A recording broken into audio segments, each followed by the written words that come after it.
میرے نبی پاک علیہ کے غلام حضرت طارق بن عبداللہ رضی اللہ تعالیٰ عنہ فرماتے ہیں کلمہ پڑھنے سے پہلے ایک دفعہ ہمارا سارا قبیلہ تجارت کے لیے نکلا تھا، اور اس وقت منظر یہ ہوتا تھا کہ ہم اپنی عورتوں کو بھی ساتھ لے جاتے تھے۔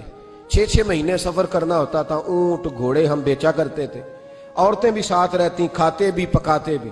کہتے ایک سفر سے ہم واپس آ رہے تھے تو مدینے کے باہر صحرا میں ہم نے پڑاؤ کیا، اکیلے رسول پاک صلی اللہ پھر ایک دفعہ پڑھیے گا، ایک دفعہ پھر کہیے گا صلی اللہ تعالی علیہ وسلم۔ کہتے ہیں نبی پاک تنہا اکیلے، حضور نہ سیر کرتے کرتے ہمارے قافلے کے پاس سے گزرے، خیمے لگے تھے، پڑاؤ کیا، محبوب تشریف لے آئے۔ کہتے ہیں حضور سید عالم صلی اللہ تعالی وسلم تشریف لائے، کوئی قبیلے میں سے قافلے میں سے حضور کو جانتا نہیں تھا۔ ایک سرخ رنگ کا اونٹ تھا ہمارے سردار کا جو بکنے سے رہ گیا تھا، بڑا خوبصورت۔ کہتے ہیں نبی پاک کو پسند آ گیا۔ حضور پوچھنے لگے تم کون ہو؟ کہا جی مسافر ہے۔ کہاں سے آئے ہو؟ فلان جگہ سے آئے ہیں۔ کس لیے آئے ہو؟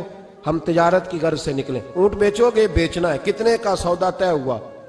اس نے کہا اتنے لینے، حضور نے کہا اتنے دینے ہیں، بات طے ہو گئی۔ کہتے ہیں لگام حضور نے پکڑی اور فرمانے لگے وہ سامنے میرا شہر ہے جس کا نام مدینہ، وہ میرا شہر ہے، میں ابھی مدینے جاتا ہوں، اپنے غلام کو بھیجتا ہوں اور تمہیں آ کے نہ قیمت دے جاتا ہے۔ محبوب گھوڑے کی لگام تھا، اونٹ کی لگام تھا، میں نکیل تھا، میں اونٹ تھا سرخ رنگ کا۔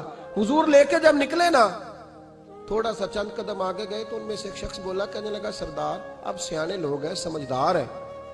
اس شخص کا نام پوچھا آپ نے، قبیلہ پوچھا ہے، ایڈریس کا پتہ ہے کہاں رہتا ہے، اتنا قیمتی اونٹ دے دیا۔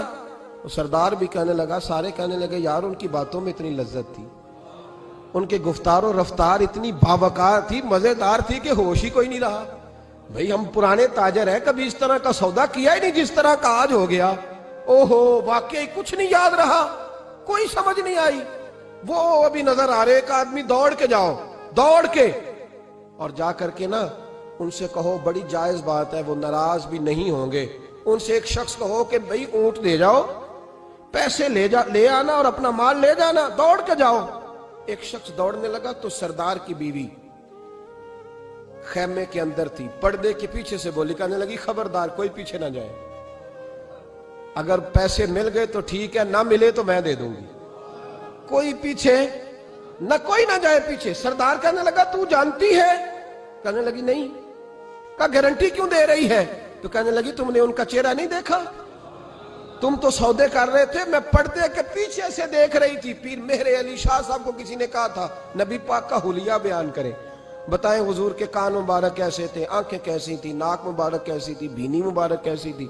تو پیر مہر علی شاہ صاحب کہنے لگے کوئی مثل نہیں ڈھولن دی، کہنے لگے مجھ سے نہیں بیان ہوتا حضور کا حلیہ، کوئی مثل نہیں ڈھولن دی، تو چپ کر مہر علی، ایتھے جا نہیں بولن دی، میں بس کر، تو بیان کر سکتا ہے اتنی طاقت؟ اعلیٰ حضرت نے کہا لم یاتی نظیر کفی ناظرین مثلے تو نشد، پید آ جانا۔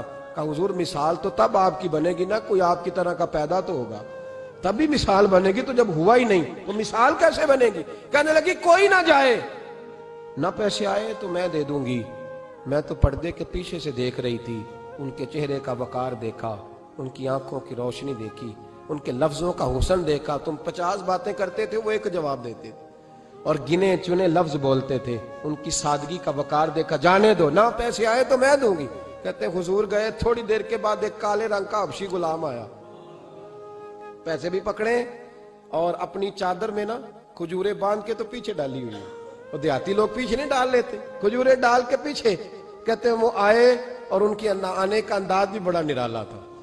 کہتے ہیں وہ جھومتے جھومتے اللہ کا ذکر کرتے، اللہ صمد کرتے پہنچ گئے اور آگے کہنے لگے تم سے میرے نبی نے اونٹ خریدا؟